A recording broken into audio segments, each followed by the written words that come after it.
तो दोस्तों, बाबा the explainer हाजिर है और आज मैं पहली बार अपने चैनल पर एक ओडिया हॉरर सीरीज को एक्सप्लेन करूंगा, जो कि हाल ही में रिलीज हुई है और उसका नाम है सुलोचना अ टेल ऑफ यक्षिणी।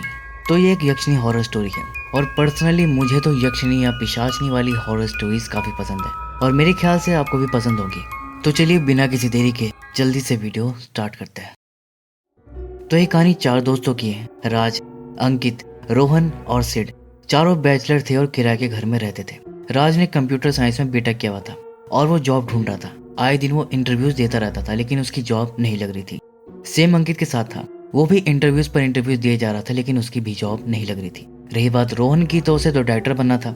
वो तो अपनी स्क्रिप्ट पर काम करता रहता था और प्रोड्यूसर से मिलता रहता था, लेकिन कोई भी प्रोड्यूसर उसकी स्क्रिप्ट को ओके नहीं कर रहा था। बात करें सिड की, तो उसे एक्टर बनना था, लेकिन फिलहाल वो अपने गोल से भटक गया। वो तो एक भाभी के चक्कर में था। मतलब जिनके घर में लोग रहते थे वहाँ रोहिणी भाभी, उनका पति और उसकी सास रहती थी। ये 3 लोगों की फैमिली थी और ये चारों उनके यहाँ किराए पर रहते थे। तो चारों अपने अपने गोल और डिजायर्स को पूरा करने के लिए स्ट्रगल कर रहे थे। साइड बाय साइड इनकी बैचलर वाली लाइफ भी चालू थी, वही दारू पार्टी वगैरह करना, बीसी करना और मस्ती करना। खैर, दूसरी तरफ गाँव में हम राज के परिवार को देखते हैं, जहाँ पर सब लोग बैठकर खाना खा रहे थे और ये सब काफी खुश लग रहे थे। खासकर राज के दादाजी। खुशी के मौके पर मिठाई विठाई भी खाई जा रही थी और खुशी की बात यह थी कि राज के जो दादाजी थे वो 2 दिन बाद गांव के मुखिया चुने जाने थे। तो इस बात से सब लोग खुश थे। लेकिन फिर खाना खाने के बाद राज के दादाजी वहां से उठकर जाते हैं तो उन्हें किसी की प्रेजेंस फील होती है और कुछ फुसफुसाहट की आवाजें सुनाई देती है, जो कि उनके रूम से ही आ रही थी। ये कोई एंटिटी थी या कहे कि सीरीज वाली यक्षिणी सुलोचना थी जो इन्हें हॉन्ट कर रही थी। और ऐसा लग रहा था कि वो इस यक्षिणी को जानते हैं, लेकिन वो किसी को कुछ नहीं बताते।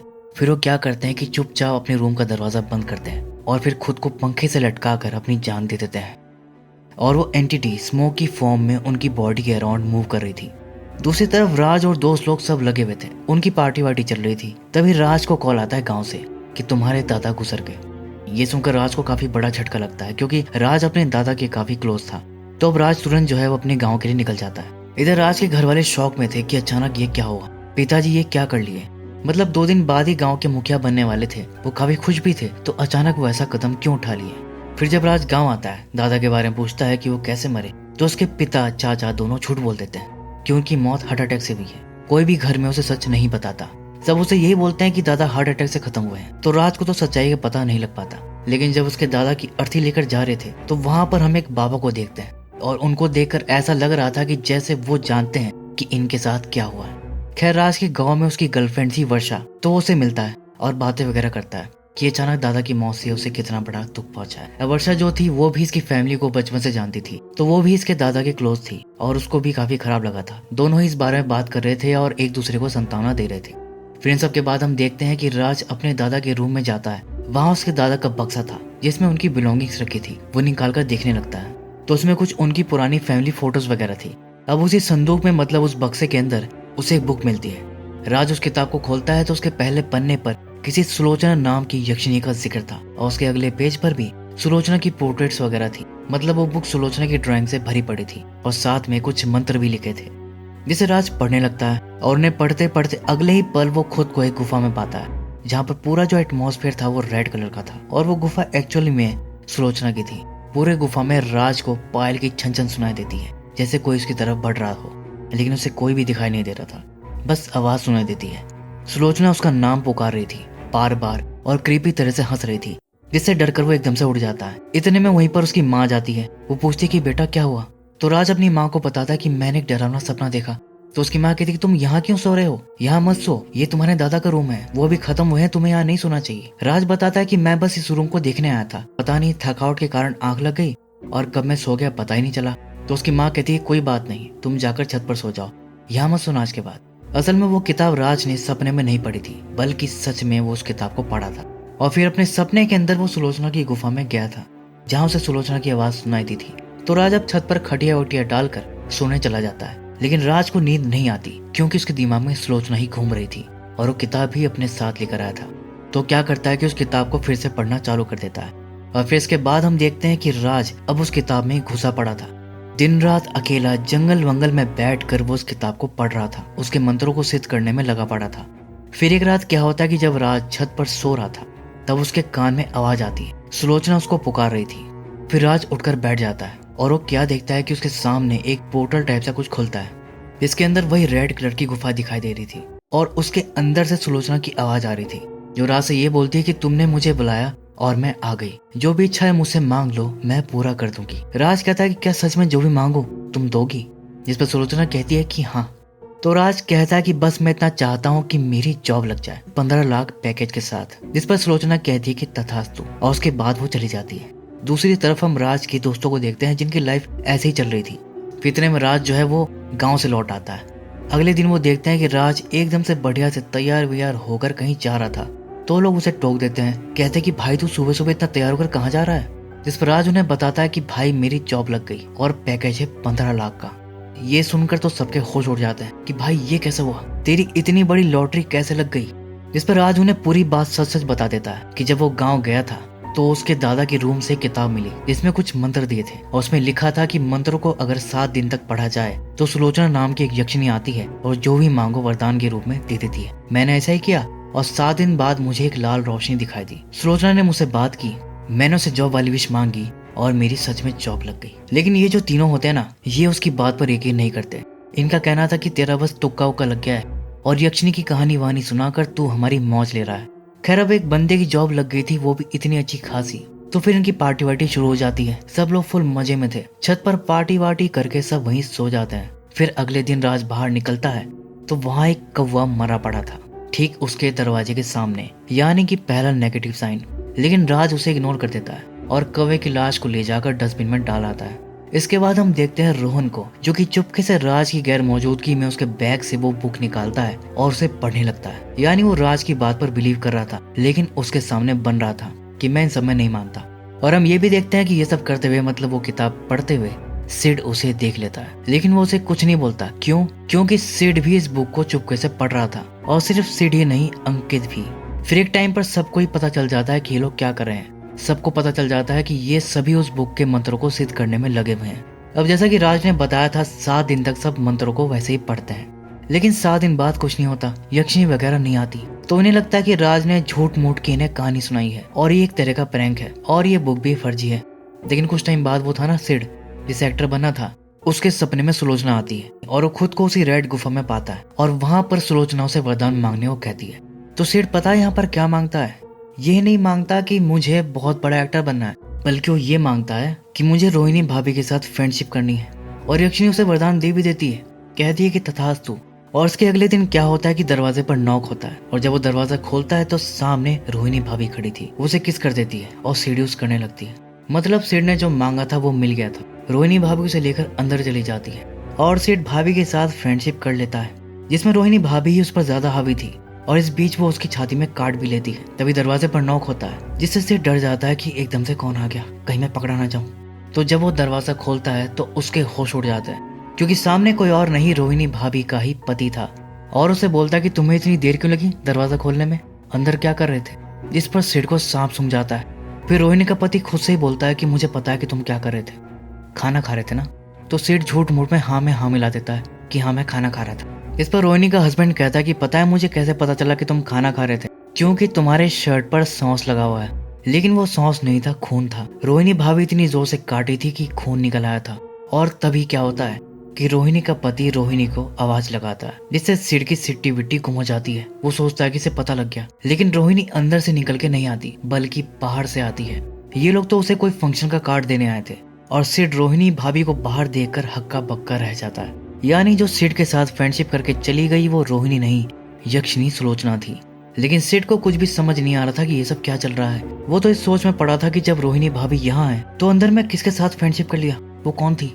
फिर वो अंदर जाकर देखता है तो वहां पर कोई नहीं था, जिससे सिड का दिमाग घूम जाता है कि ये सब मेरे साथ क्या हो रहा है। इसके बाद शाम को सब रूम में बैठे हुए थे, तभी सिड के कान में सुलोचना की आवाज सुनाई देती है। वो उसका नाम पुकार रही थी और अगले ही पल वो खुद को उसी गुफा में पाता है, जहाँ पर सुलोचना अपनी आवाजों से लगातार उसका नाम पुकार कर उसे हॉन्ट करती है, जोर जोर से हंसती है। और फिर उसके दूसरे ही पल जब वो वहां से बाहर आता है तो वो क्या देखता है कि उसके सारे दोस्त गायब हो चुके थे। घर में कोई नहीं था, लाइट वाइट बंद थी, पूरा अंधेरा था। वो डर जाता है, सब जगह अपने दोस्तों को ढूंढने लगता है, लेकिन वो उसे कहीं भी दिखाई नहीं देते।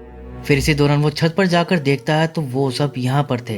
वो देखता है कि उसके तीनों दोस्त ऊपर छत की वॉल पर खड़े थे। ये देखकर सिड पैनिक कर जाता है, कहता है कि भाई तुम लोगों को ये क्या हो गया है, नीचे उतरो यार, क्या कर रहे हो। लेकिन वो लोग तो उसकी सुन ही नहीं रहे थे। ऐसा लग रहा था कि जैसे वो तीनों किसी के वश में हो। और सिड बिल्कुल परेशान, वो विनती किया जा रहा था कि भाई प्लीज नीचे उतर जाओ, लेकिन उन पर कोई असर नहीं हो रहा था। तभी शॉकिंगली सिड के पीछे से वो तीनों आते हैं और उस सिड को आवाज लगाते हैं कि भाई तू यहाँ पर क्या कर रहा है, तुझे क्या हुआ। फिर सिड पलट कर देखता है तो अब दीवार पर कोई नहीं खड़ा था। और ये लोग बताते हैं कि भाई हम तो वहाँ रूम में बैठे हुए थे, तू अचानक उठकर यहाँ छत पर आ गया और यहाँ पर हल्ला कर रहा है। हम तेरी बात सुनकर तुझे देखने आए, तुझे हुआ क्या है। अब सिड ने जो वरदान मांगा था वो बताने लायक तो नहीं था, तो वो इन्हें कुछ नहीं बताता कि उसके साथ ऐसा ऐसा हो रहा है, तो ये सब वो छुपा लेता है। लेकिन सिड ने जो वरदान मांगा था शायद वो गलत वरदान मांग लिया था, जिससे यक्षिणी गुस्सा हो गई थी। और सिर्फ सिड नहीं बल्कि सभी ने यक्षिणी को बुलाया था, तो वो सबको हॉन्ट करने लगती है। अब इनके घर के चारों तरफ ढेर सारे कौवे इकट्ठे हो जाते हैं और पूरे वातावरण में उनकी कांव कांव गूंजने लगती है, जिनकी कर्कश आवाज उनके कानों से सहन नहीं हो रही थी। लेकिन फिर कुछ टाइम के बाद सब कुछ एकदम से रुक जाता है और फिर जब वो बाहर आकर देखते हैं तो अब आसमान में एक भी कौवा नहीं था, बल्कि नीचे था। वहां पर ढेर सारे कौवे मरे पड़े थे, जिससे ये लोग बहुत परेशान हो जाते हैं कि ये सब चल क्या रहा है। फिर अगली सुबह जब वो बाहर आते हैं तो देखते हैं कि सारे कौवों की लाश गायब हो चुकी है। फिर इन्हें लगता है कि ये सब उनका हेलुसिनेशन था। और देखा जाए तो ये बिल्कुल सही बात है, क्योंकि वो सब कौवों की आवाज वगैरह रोहिणी और उसके पति को भी सुनाई देनी चाहिए थी ना। लेकिन उन्होंने ऐसा कुछ भी नहीं सुना, सिर्फ इन्होंने ऐसा कुछ एक्सपीरियंस किया और कौवों को देखा। वो सब इन्होंने हेलुसिनेट ही किया था, लेकिन इन्हें लग रहा था कि वो हेलुसिनेशन नॉर्मल है, जबकि वो हेलुसिनेशन जो था वो कर्स की वजह से हुआ था। इन पर सुलोचना का कर्स लग गया था और ये बस उसकी शुरुआत थी। अब अंकित जब अपने एक नए इंटरव्यू के लिए जाता है तो वहां पर भी सुलोचना उसे हॉन्ट करने लगती है।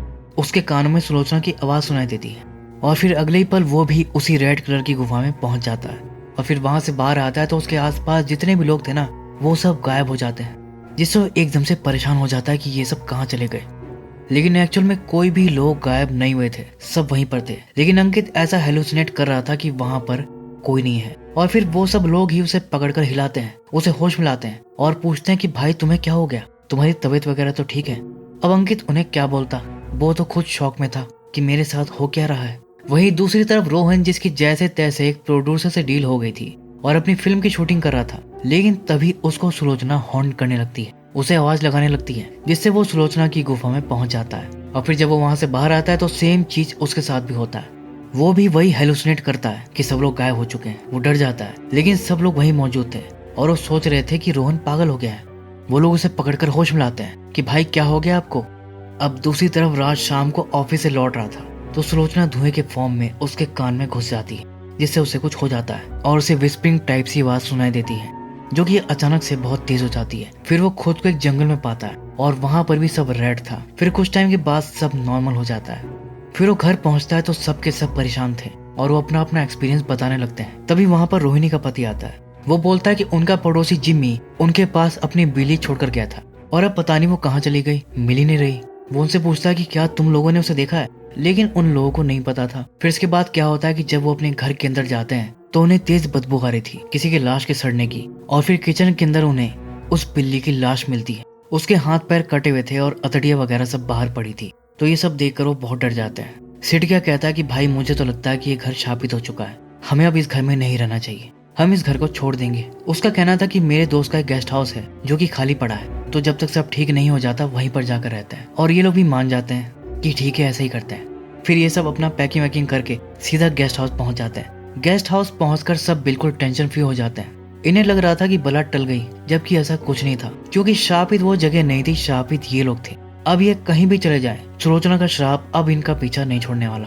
तो यहाँ पर सुलोचना भी उनके साथ साथ ही चल रही थी। ये लोग जब गेट के अंदर एंटर होते हैं तो गेट अपने आप बंद होता है, यानी सुलोचना उसे बंद करती है। फिर इसके बाद ये लोग घर के अंदर एंटर करते हैं तो इनके साथ साथ सुलोचना भी एंटर कर जाती है, दरवाजे को बंद भी करती है और ये इस बात पर ध्यान ही नहीं देते।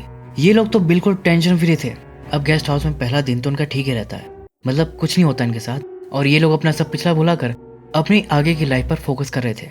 अगले दिन राज अपने ऑफिस चला जाता है, अंकित जॉब इंटरव्यू देने जाता है, सिड भी एक्टिंग के लिए अपना ऑडिशन देने जाता है और रोहन घर पर रहता है। और अब यहाँ पर क्या होता है कि जब अंकित अपना इंटरव्यू दे रहा था तभी सब लोग अचानक शिकायत करने लगते हैं कि भाई तुम्हारे पास से बहुत बुरी स्मेल आ रही है। लेकिन अंकित सूंघता है तो उसे ड्यू की स्मेल आ रही थी, लेकिन उन लोगों को तो उबकाई आने लगती है। कहते कि भाई तुम्हारे पास से बहुत गंदी बदबू आ रही है, छी जाओ यहाँ से। सेम चीज राज के साथ होती है, उसके भी साथ के लोग यही शिकायत करते हैं कि भाई तू क्या करके आया है, तेरे पास से बहुत बुरी बदबू आ रही है। लेकिन राज को अपने आप से कोई बैड स्मेल नहीं आ रही थी, लेकिन वो लोग यही कहे जा रहे थे कि भाई तुझसे बहुत बदबू आ रही है, तो उसे वहां से जाना पड़ता है। दूसरी तरफ सिड के साथ भी यही होता है, वो भी अलग परेशान था कि भाई बदबू कहाँ से आ रही है, कहीं जूते में से तो नहीं आ रही। लेकिन वो स्मेल जूते से नहीं आ रही थी, स्मेल उसकी बॉडी से आ रही थी, किसी सड़े मांस जैसी। लेकिन वो स्मेल नहीं कर पा रहा था, दूसरे लोग ही स्मेल कर पा रहे थे। अब इसके बाद सबसे पहले अंकित गेस्ट हाउस पहुंचता है और रोहन से कहता है कि भाई देख मेरे पास से कोई बैड स्मेल आ रही है क्या। लेकिन रोहन को ऐसी कोई स्मेल नहीं आ रही थी और ना उसे रोहन में से कोई स्मेल आ रही थी। वो कहता है कि फिर लोग क्यों कह रहे हैं कि मेरे पास से स्मेल आ रही है। उसे कुछ समझ नहीं आता तो फिर वो नहाने चला जाता है। लेकिन फिर इसी दौरान सुलोचना उसे पॉजेस कर लेती है, उसकी आंखें सफेद हो जाती हैं। फिर इसी पॉजेस हालत में वो किचन में जाता है, वहां से चाकू उठाता है और रोहन के पास जाता है। उसे चाकू दिखाकर कहता है कि काटो। रोहन कहता है कि भाई ये तुझे क्या हो गया, ये चाकू दूर रख। लेकिन अंकित तो पॉजेस था, वो तो उसे चाकू दिखाकर बस काटो काटो बोल रहा था। तभी रोहन को वहां पर सुलोचना की शैडो दिखाई देती है और फिर वो रोहन को भी पॉजेस कर लेती है, मतलब टेक्निकली नॉट पॉजेस्ड, उसे अपने वश में कर लेती है। और फिर वो इवल टाइप से स्माइल करता है। इतने में राज और सिड भी गेस्ट हाउस पहुंच जाते हैं और पता है वो क्या देखते हैं कि रोहन और अंकित दोनों एक दूसरे के गर्दन पर चाकू रखे खड़े थे और एक दूसरे की गर्दन काटने वाले थे। तभी वो दोनों भाग कर आते हैं और इन दोनों को अलग करते हैं और तब जाकर वो लोग नॉर्मल हो जाते हैं, मतलब सुलोचना के वशीकरण से बाहर आ जाते हैं। अब वो लोग पूछते हैं कि क्या हो गया तुम्हें, ये क्या कर रहे थे। लेकिन वो लोग क्या बताते, उन्हें कुछ याद ही नहीं था। इसके बाद जब राज अपनी गर्लफ्रेंड वर्षा से फोन पर बात कर रहा था तो मिरर में उसकी परछाई दिखाई नहीं दे रही थी। वो शॉक्ड हो जाता है, लेकिन फिर बाद में दिखने लगती है। इसके बाद जब वो खाना बना रहे थे तो अचानक से इनका कुकर फट जाता है। अब ये सब घटनाएं इतनी ज्यादा हो गई थी कि अब इग्नोर करना नहीं बन रहा था। उन्हें लगता है कि गेस्ट हाउस में कुछ गड़बड़ है। अब ये लोग बात ही कर रहे थे कि तभी छत से एक पंखा उनके ऊपर ही गिरने वाला था, लेकिन समय रहते वो देख लेते हैं और उससे बच जाते हैं। अब पहले ये अपना रेंटेड हाउस छोड़कर यहाँ रहने आए थे, अब यहाँ पर भी हॉन्टिंग चालू हो गई तो यहाँ से कहाँ जाएंगे। तो सिड यहाँ पर कहता है कि भाई एक काम करते हैं, यहाँ की शुद्धिकरण करवाते हैं। फिर सिड अपने जानने वाले एक पादरी को बुलवाता है। अब पादरी आकर यहाँ अपना रिचुअल वगैरह करता है, बाइबल से वर्स वगैरह पढ़ता है, होली वाटर छिड़कता है और वहाँ नीचे बर्तन में एक पानी रख देता है। जब वो ये सब कर रहा था तभी पानी जो है वो रेड हो जाता है, जिससे कि प्रीस्ट को मालूम हो जाता है कि यहाँ पर एक बुरी शक्ति है। लेकिन प्रीस्ट उसे भगा नहीं पाता, उल्टा सुलोचना उसके कान से खून निकाल देती है, जिससे डर कर वो वहां से भाग जाता है। उसके बाद वहां पर उन्हें सुलोचना की शैडो दिखाई देती है, जो कि पूरे घर में घूम रही थी और जोर जोर से हंस रही थी, जिससे वो लोग बहुत डर जाते हैं। अब उन्हें कुछ भी समझ नहीं आ रहा था कि सुलोचना उन्हें हॉन्ट क्यों कर रही है, हमने उसका क्या बिगाड़ा है। अब ये तो सोच रहे थे कि वो यक्षिणी है, बुलाने पर वरदान वगैरह देती है, लेकिन कर्स का इन्हें कोई आइडिया नहीं था। अब ये सोच रहे थे कि आगे क्या करना चाहिए, क्योंकि पादरी तो खुद डर कर भाग गया, तो अभी किसके पास जाएंगे। तभी गांव से वर्षा का कॉल आता है और वो राज को बताती है कि उसने राज के पापा और चाचा को आपस में बातें करते हुए सुना है कि दादा की मौत हार्ट अटैक से नहीं हुई थी, बल्कि उन्होंने आत्मदाह किया था, वो खुद को पंखे से लटका लिए थे। ये सुनते ही राज शॉक हो जाता है और अब उसके दिमाग में ये बात हिट करती है कि कहीं उसके दादा की मौत के पीछे सुलोचना या वो बुक तो नहीं। तो सुलोचना और बुक का रहस्य जानने वो तुरंत अपने गाँव के लिए निकल जाता है और गाँव जाकर सीधा अपने घर वालों से सवाल करता है कि आपने मुझसे झूठ क्यों बोला कि दादा की मौत हार्ट अटैक से हुई थी, जबकि उन्होंने आत्मदाह किया था। इतनी बड़ी बात आपने मुझसे क्यों छुपाई। जिस पर वो लोग कहते हैं कि हम तो खुद शौक में थे कि अचानक वो ऐसा क्यों कर लिए, जबकि वो तो बहुत खुश थे।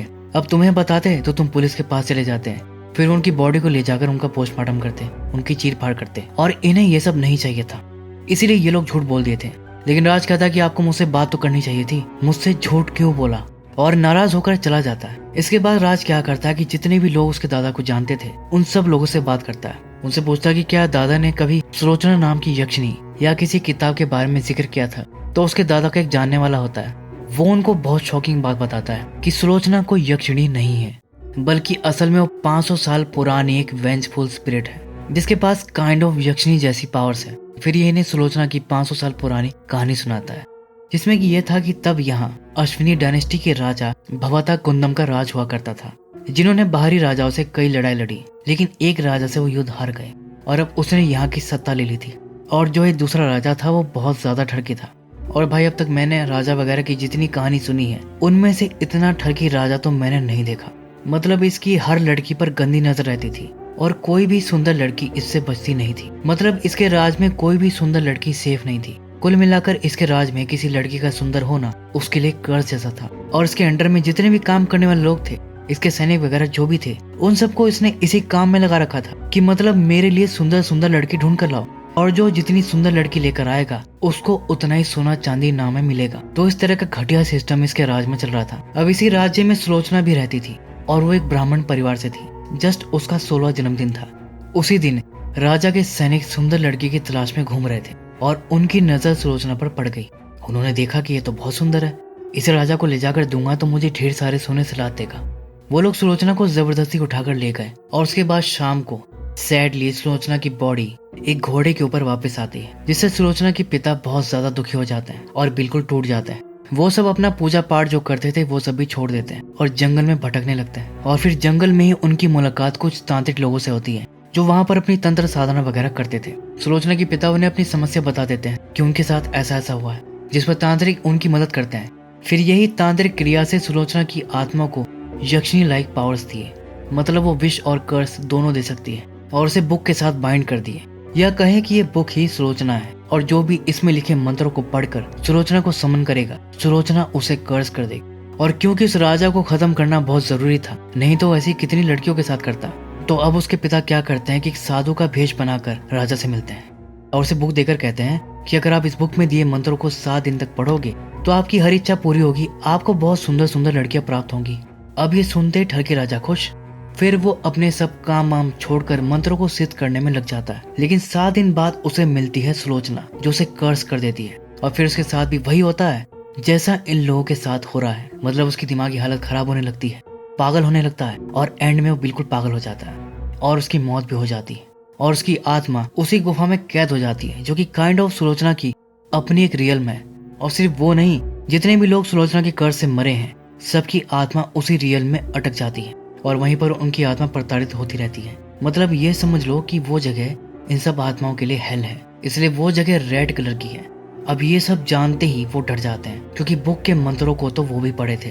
वो समझ जाते हैं कि उन्हें भी कर्ज लग गया है। फिर वो उस आदमी को सब बता देते हैं और उससे उपाय पूछते हैं, जिस पर वो आदमी कहता है कि मैं इसमें कुछ नहीं कर सकता, तुम्हारी मदद सिर्फ आसाम बाबा कर सकते हैं। और ये आसाम बाबा वही है जो राज के दादा के अर्थी ले जाते वक्त दिखे थे। अब ये सब लोग तुरंत आसाम बाबा के पास जाते हैं, कहते हैं कि बाबा प्लीज कैसे भी करके हमें बचा लीजिए, हम मरना नहीं चाहते। लेकिन बाबा कहते हैं कि ये असंभव है, तुम चारों की जान नहीं बच सकती, मैं सिर्फ 3 को ही बचा सकता हूँ, मतलब एक को तो जाना होगा। लेकिन उन्हें मंजूर नहीं था। वो कहते हैं कि मरेंगे तो सब मिलकर मरेंगे, वरना किसी एक को हम नहीं छोड़ेंगे। बाबा कहते हैं ठीक है, मैं कोशिश करूंगा। कल तुम सब लोग सूर्यास्त के बाद जंगल में उत्तरी दिशा की तरफ आ जाना, वहीं पर पूजा होगी। और तथास्तु बोलकर चले जाते हैं। फिर ये सब चारों मिलकर रोने लगते हैं क्योंकि इन्हें नहीं पता था कि ये चारों बच भी पाएंगे कि नहीं। बाबा ने कोई गारंटी थोड़ी ना दी थी कि चारों बच जाएंगे, वो तो कहे थे कि मैं कोशिश करूंगा। और अब रात में भी राज को नींद नहीं आती, वो वही सब सोच रहा था। तभी वर्षा उसके पास आती है, पूछती कि क्या हुआ, सोए नहीं अभी तक। वो कहता है कि नींद नहीं आ रही। वो वर्षा को कुछ भी नहीं बताता कि उसके साथ क्या चल रहा है। फिर अगले दिन वो अपने घर वालों से अच्छे से मिलता है, उनसे भी वो सब छुपा रखा था। उन्हें तो यही बताता है कि वापस शहर जा रहा है और फिर वहां से वो सबके साथ जंगल की तरफ चला जाता है। फिर वो बाबा के बताए हुए रास्ते से होते हुए बाबा के घर तक पहुंच जाते हैं। बाबा तब रिचुअल की तैयारी कर रहे थे। वहां बीच में उन्होंने एक पैटर्न बना रखा था जिसके अंदर वो सबको खड़ा होने के लिए बोलते हैं। पहले तीनों अंदर जाते हैं, लेकिन फिर जब राज अंदर पैर रखता है तो पैटर्न चमकने लगता है, जिससे बाबा को पता लग जाता है कि राज कुछ गड़बड़ करके आया है। वो पूछते हैं कि क्या किया है तुमने, लेकिन राज कुछ नहीं बताता। जिस पर बाबा मंत्र पढ़कर राज पर पानी का छिड़काव करते हैं, जिससे राज को कुछ हो जाता है और फिर वो सब बताता है। तो असल में कल रात वो बहुत ज्यादा परेशान था। उसे लगा कि शापित बुक को जलाने से शायद सब ठीक हो जाएगा और वो यही किया, बुक को जला दिया। लेकिन बुक जलने के बाद फिर से वापस पहले जैसी हो गई, जिस पर सब उसे डांटते हैं कि क्या जरूरत थी खुद से हीरो बनने की। फिर वो सब बाबा से विनती करते हैं कि बाबा प्लीज हमें बचा लीजिए। लेकिन बाबा कहते हैं कि अब ये नहीं हो सकता, तुम में से किसी को अपनी जान की कुर्बानी देनी होगी। अब आपस में फैसला करो कि किसे अंदर आना है, जल्दी करो, मेरे पास इतना समय नहीं है। लेकिन वो सब अपना हाथ पकड़ लेते हैं कि नहीं, हम में से कोई कुर्बानी नहीं देगा, मरेंगे तो सब मरेंगे। लेकिन तभी राज हाथ छुड़ाकर अंदर चला जाता है, मतलब वो अपने दोस्तों के लिए खुद सेक्रीफाइस कर रहा था। फिर बाबा उस पर रिचुअल वगैरह करते हैं, जिस दौरान सुलोचना धुएं वाले फॉर्म में अकेले राज के मुंह में एंटर कर जाती है और राज वहीं पर कोलैप्स कर जाता है। यानी कर्ज इन तीनों पर से हटकर अकेला राज पर चला गया था।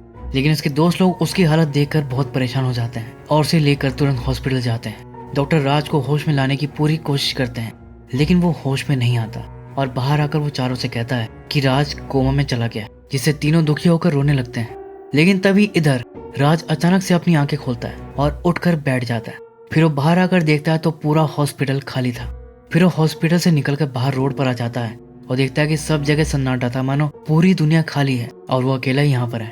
लेकिन यहाँ वो अकेला नहीं था, क्योंकि तभी पीछे से सुलोचना चलकर आती है और फिर वो पलट कर देखता है तो उसके सामने सुलोचना खड़ी थी अपने फिजिकल फॉर्म में। और यहीं पर सीरीज खत्म हो जाती। तो अब राज के साथ आगे क्या होगा? क्या वो जिंदा बच पाएगा? सुलोचना अब क्या करेगी? ये सब तो हमें सीजन 2 में ही देखने को मिलेगा। बाकी कुछ सवाल आपके दिमाग में होंगे, उनके बारे में बात कर लेते हैं। जैसे कि सुलोचना सिर्फ कर्ज ही करती है और वरदान वाली बात एक धोखा है, तो वो राज को वरदान क्यों दी और वो पूरा भी हुआ? वैसे वरदान तो सिड को भी दी थी, लेकिन उसके साथ उसने धोखा किया था और बाकी सबको वरदान दी नहीं थी। तो असल में यहाँ पर वो अपने कर्ज को फैलाने के लिए राज का वरदान पूरा की थी, ताकि जब राज का वरदान पूरा हो तो बाकी सबको भी इसके बारे में बताए, जिससे और लोग लालच में बुक पढ़ेंगे और कर्ज हो जाएंगे। और ऐसा ही हुआ भी। तो मतलब 500 साल से ये कर्ज बुक ऐसे ही लोगों तक पहुंचती है और लोग वरदान मांगने के चक्कर में कर्ज हो जाते हैं और इस बुक को खत्म भी नहीं किया जा सकता, वो हमने देख भी लिया। राज जैसे और भी लोग इसको जलाने की कोशिश किए होंगे, लेकिन कुछ नहीं हुआ होगा। इसी तरह बुक राज के दादा के पास पहुंची होगी और लालच में वो भी वरदान मांगे होंगे, लेकिन मिला कर्ज। क्योंकि सुलोचना एक फॉल्स यक्षिणी है जो सिर्फ कर्ज करती है अपने वेंचफुल नेचर की वजह से। क्योंकि सुलोचना की मौत लालच और डिजायर्स के चलते हुई थी। सैनिकों ने सोने की लालच में उसे पकड़कर राजा को सौंप दिया और राजा ने उसे अपनी हवस का शिकार बनाया। इसलिए मन में लालच और डिजायर्स रखने वालों से सुलोचना नफरत करती है और जो भी कुछ पाने की चाह में उस किताब को पढ़ता है, सुलोचना उसे कर्ज करती है। किताब में मनचाहा वरदान मिलने वाली बात झूठ है। ये एक ट्रैप है लालची लोगों को फंसाने के लिए। लालच के कारण सुलोचना की मौत हुई थी और अब वो लालची लोगों को मार रही है। यही है सुलोचना का बदला। अब यहाँ पर मैं एक फैक्ट की बात भी बता देता हूँ। तो जहाँ तक मैंने रिसर्च की है, टोटल 36 टाइप की यक्षिणियाँ होती हैं, जिनमें से एक का नाम सुलोचना भी है। बाकी यक्षिणियों की तरह सुलोचना का भी ड्यूल नेचर होता है, मतलब प्रॉपर अच्छे से रिचुअल वगैरह करे तो आपको सिद्धियाँ दे सकती है, लेकिन रिचुअल में गलती करने या उसको डिसरिस्पेक्ट करने पर वो कर्ज भी कर सकती है। और यक्षिणियाँ जितनी सुंदर होती हैं, उनका कर्ज उतना ही भयानक होता है। हेलुसिनेशन से लेकर पागलपन तक, इनफैक्ट डेथ भी हो सकती है, ऐसा बोला जाता है। तो यहाँ पर इन्होंने इसी से इंस्पायर्ड होकर ये सीरीज की कहानी बनाई है। मतलब यक्षिणी की कहानी को मॉडर्न स्टाइल से दिखाने की कोशिश की है, जो कि काफी सही था। तो दोस्तों आज के लिए इतना ही। उम्मीद करता हूँ कि आपको ये एक्सप्लेनेशन पसंद आया होगा। तो फिर मिलता हूँ अगली वीडियो में। तब तक के लिए take care and keep watching.